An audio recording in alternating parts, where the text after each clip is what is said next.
Hello दोस्तों, आ चुके हैं हम फार्माकोलॉजी थर्ड की यूनिट सेकंड के इम्पोर्टेंट क्वेश्चन लेके।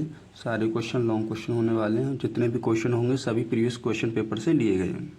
तो मैंने यूनिट वन के क्वेश्चन कल प्रोवाइड करा दिए थे वीडियो में। आज हम यूनिट सेकंड देखने वाले हैं, थर्ड देखने वाले हैं, फोर्थ और फिफ्थ सारी यूनिट जो है कवर करने वाले हैं आज के क्वेश्चन की, जो कि मोस्ट इंपोर्टेंट क्वेश्चन है, बार बार रिपीट होने वाले क्वेश्चन है। उन्हीं क्वेश्चन को आज देखने वाले हैं। सारे क्वेश्चन लॉन्ग क्वेश्चन है, ठीक है। 7 नंबर से 10 नंबर में आने वाले सभी क्वेश्चन हैं। अगर आप इन क्वेश्चंस को पढ़ के जाते हो तो आप काफ़ी हद तक अच्छा एग्जाम करके आओगे। तो बिना देर किए हम शुरुआत करते हैं। तो हमारा सबसे पहला क्वेश्चन होने वाला है, classify sulfonamide with example, describe mode of action of cotrimoxazole, ठीक है, कोट्रिमाजोल। इसके अंदर हमें क्लासीफाई करना पड़ेगा सल्फोनामाइड को क्लासीफाई करना पड़ेगा एग्जाम्पल के थ्रू, और उसका मोड ऑफ एक्शन देना पड़ेगा, यूजेस देने पड़ेंगे, और एडवर्स इफेक्ट जो भी है एडीआर देना पड़ेगा, और हमें कोट्रिमाजोल को बताना पड़ेगा कि क्या होता है, किस तरीके से वर्क करता है, ठीक है। इसके अंदर हमें ये बताना पड़ेगा। फिर हम आगे बढ़ते हैं। तो हमारा नेक्स्ट क्वेश्चन है, what are the penicillin, classify with the example, describe anti microbial spectrum, mode of action, uses of ampicillin. इसके अंदर हमें पेनिसिलिन बताना पड़ेगा कि पेनिसिलिन क्या होता है, पेनिसिलिन को बताना पड़ेगा, और क्लासीफाई करना पड़ेंगे एग्जाम्पल के थ्रू, ठीक है, और डिस्क्राइब करना है हमें एंटी माइक्रोबियल स्पेक्ट्रम। सबसे पहले हमें पेनिसिलिन बताना है, पेनिसिलिन क्या होता है, फिर उसको क्लासीफाई करना है एग्जाम्पल के थ्रू, फिर हमें एंटी माइक्रोबियल बताना है कि एंटी माइक्रोबियल स्पेक्ट्रम क्या होते हैं, फिर उसके मोड ऑफ एक्शन देखने हैं, यूजेस देखने हैं, और एम्पिसिलिन बताना है, जो कि यूजेस में एम्पिसिलिन होगा उसको बताना है कि क्या होता है ये।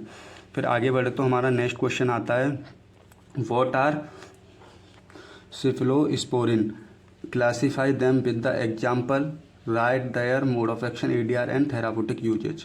तो इसके अंदर हमें क्या करना पड़ेगा, एम्पिसिल जो भी हमारा सिफ्लोस्पोरिन है, इसको ये बताना पड़ेगा कि वो क्या होता है, वो क्लासीफाई करना पड़ेगा एग्जाम्पल्स के थ्रू, फिर उसका मोड ऑफ एक्शन देना पड़ेगा, ADR देना पड़ेगा, थेराप्यूटिक यूजेस बताने पड़ेंगे कि कहाँ कहाँ पे कैसे कैसे यूज होता है, तो वो बताना पड़ेगा इस क्वेश्चन के अंदर। तो सारे क्वेश्चन मोस्ट इंपोर्टेंट क्वेश्चन है, सभी हमें पढ़ के जाने हैं बहुत ही अच्छी तरीके से। फिर हमारा नेक्स्ट क्वेश्चन आता है, what are aminoglycoside, write the anti microbial spectrum, mode of action, ADR, therapeutic uses. जो यहाँ पे थेराप्यूटिक यूज है, मोड ऑफ एक्शन, ADR है, ये सभी में हमें पढ़ के जाने हैं कि कैसे क्या होता है, और इसके अंदर वो भी पढ़ लेना है कि कैसे सिम्टम्स क्या होते हैं, वो भी हमें देख करके जाने हैं। जितने अच्छे तरीके से हम एक्सप्लेन करेंगे उतने ही अच्छा होने वाला है। तो हमें इसके अंदर अमीनोग्लाइकोसाइड बताना पड़ेगा, अमीनोग्लाइकोसाइड क्या होता है, फिर एंटी माइक्रोबियल स्पेक्ट्रम बताना पड़ेगा, और मोड ऑफ एक्शन देना पड़ेगा इसके अंदर। फिर नेक्स्ट क्वेश्चन के आगे बढ़ते हैं हम। तो हमारा आता है 5 question, classify fluoroquinolones with example of ofloxacin. इसके अंदर हमें ओफ्लॉक्सिन बताना पड़ेगा, तो हमें फ्लोरोक्विनोलिन्स बताना पड़ेगा, एग्जाम्पल देना है, मोड ऑफ एक्शन ऑफ ओफ्लॉक्सिन का देना पड़ेगा। फिर हम नेक्स्ट क्वेश्चन की ओर बढ़े तो टेट्रासाइक्लिन का मोड ऑफ एक्शन, ADR और थेराप्यूटिक यूजेस देने पड़ेंगे। तो इसको हमने सेकंड यूनिट जो है हमारे, उसके अंदर से हमने 5-6 क्वेश्चन लिए हुए हैं। सभी 6 क्वेश्चन मोस्ट इंपोर्टेंट क्वेश्चन हैं। तो आप इन क्वेश्चंस को एक बार ज़रूर देख के जाएं, सारे क्वेश्चन मोस्ट इंपोर्टेंट क्वेश्चन हैं, और चैनल को सब्सक्राइब कर दें, क्योंकि बाकी के जो भी सब्जेक्ट बचे हैं सभी का मोस्ट इंपोर्टेंट क्वेश्चन मिलने वाले हैं, फिर सभी के आपको सॉल्यूशन भी मिलेंगे साथ ही साथ। अब जो मैं आज जो कंप्लीट कर दूंगा 5 यूनिट को, फिर उसके बाद यूनिट वाइज सारे जो इंपोर्टेंट क्वेश्चन मैंने दिए हैं उनके सॉल्यूशन प्रोवाइड कराऊँगा। तो हम बढ़ते हैं अपनी नेक्स्ट यूनिट की तरफ।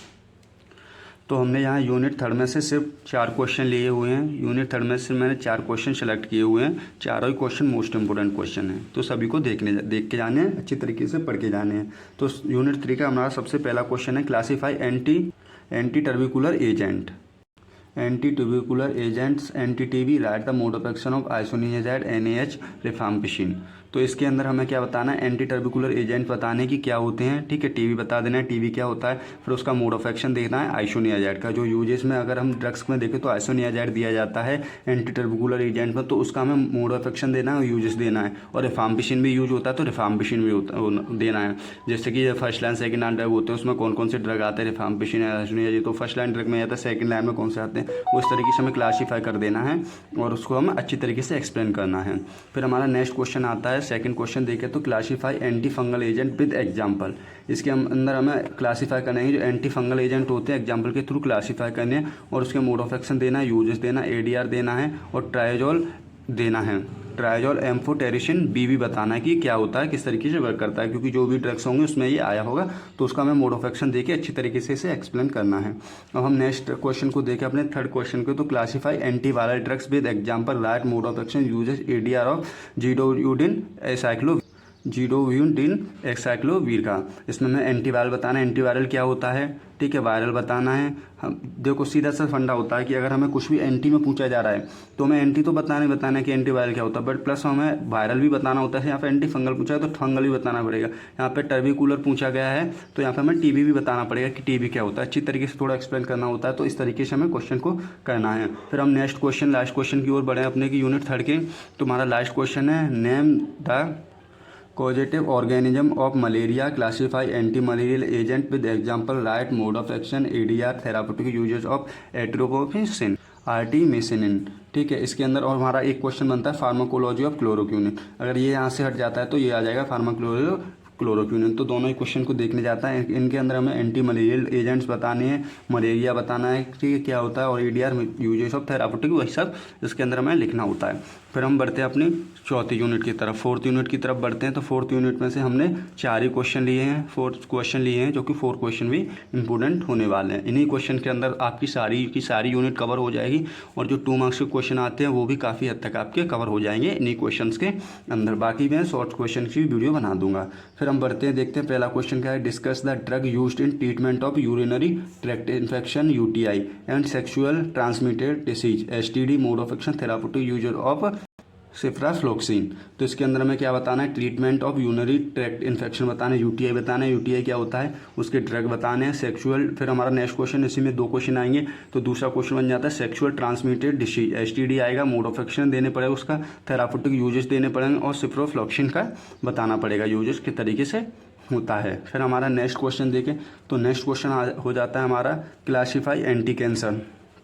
इसके अंदर हमें क्या बताना पड़ेगा, एंटी कैंसर एजेंट्स बताने पड़ते हैं। Example, mode of action, use of alkylating agent, mode of action of methotrexate and fluorouracil बताना पड़ेगा हमें, फ्लोरोक्यूसिल बताना पड़ेगा इसके अंदर, सॉरी थोड़ा सा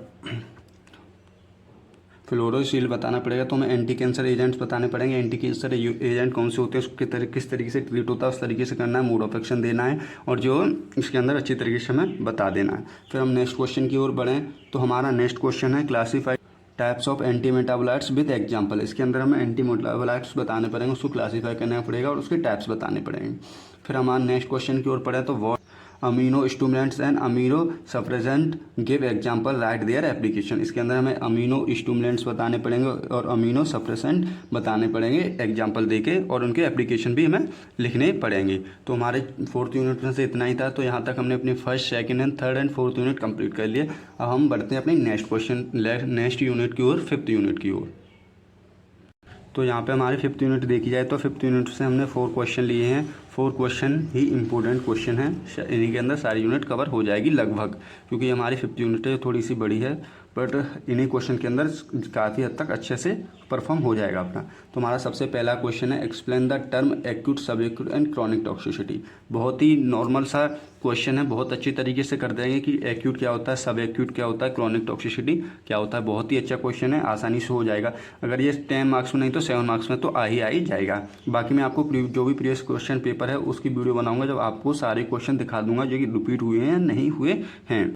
फिर हमारा नेक्स्ट क्वेश्चन आता है, एक्सप्लेन फॉलोइंग टर्म्स। इसके अंदर हमें जीनोटॉक्सिसिटी बतानी पड़ेगी, कार्सिनोजेनोसिटी बतानी पड़ेगी, टेट्राजेनोसिटी बतानी पड़ेगी, म्यूटाजेनोसिटी बतानी पड़ेगी। ये सारे क्वेश्चन हमें पढ़ के जाने हैं, ये सारे ही टर्म्स जो हैं ये पढ़ के जानी है। ये 2 नंबर में भी हमारी आ सके, कौन सी भी आ जाए, ऐसे आ जाए जीनोटॉक्सिसिटी क्या होती है वो आ जाए, या फिर कार्सिनोजेनोसिटी आ जाए, टेट्राजेनोसिटी, जो भी है कुछ भी आ सकता है इसमें से। 2 नंबर के लिए भी क्वेश्चन बन सकता है, और ये 7 नंबर में भी क्वेश्चन आएगा। ये 10 नंबर में आपका नहीं आएगा, पर ये 7 नंबर में ज़रूर आ जाएगा। फिर हम बढ़ते हैं अपने थर्ड क्वेश्चन की ओर। तो हमारा थर्ड क्वेश्चन है, how barbiturates and organophosphorus poisoning can be managed. इसके अंदर हम बारबिट्यूरेट्स को बताना पड़ेगा, बारबिट्यूरेट कैसे ऑर्गेनोफॉस्फोरस पॉइजनिंग को मैनेज करते हैं वो सारा कुछ बताना पड़ेगा। बारबिट्यूरेट पॉइजनिंग को भी थोड़ा सा एक्सप्लेन कर देंगे तो 7 मार्क्स का क्वेश्चन है। फिर हम बढ़ते हैं नेक्स्ट और लास्ट क्वेश्चन की ओर। Explain the role of biological clock in chromatography. इसके अंदर हमें एक्सप्लेन करने पड़ेंगे रोल ऑफ बायोलॉजिकल क्लॉक के, जो कि क्रोमेटोग्राफी में यूज होते हैं, कीमोथेरेपी में यूज होते हैं, वो बताना पड़ेगा। तो आज की वीडियो में सिर्फ इतना ही था। हमने अपनी 5 यूनिट के मोस्ट इंपोर्टेंट जो लॉन्ग क्वेश्चन थे सभी कवर कर लिए हैं। इन्हीं क्वेश्चंस को अगर आप देख के जाते तो अच्छा एग्जाम करके आओगे, और यही क्वेश्चन ज़्यादातर फंसने वाले हैं क्योंकि सारे क्वेश्चन रिपीटेड हैं। तो आप चैनल को सब्सक्राइब कर दें और ऐसी वीडियो के लिए मिलते रहें। अगर वीडियो पसंद आई तो लाइक करें और चैनल को सब्सक्राइब करें। थैंक यू दोस्तों।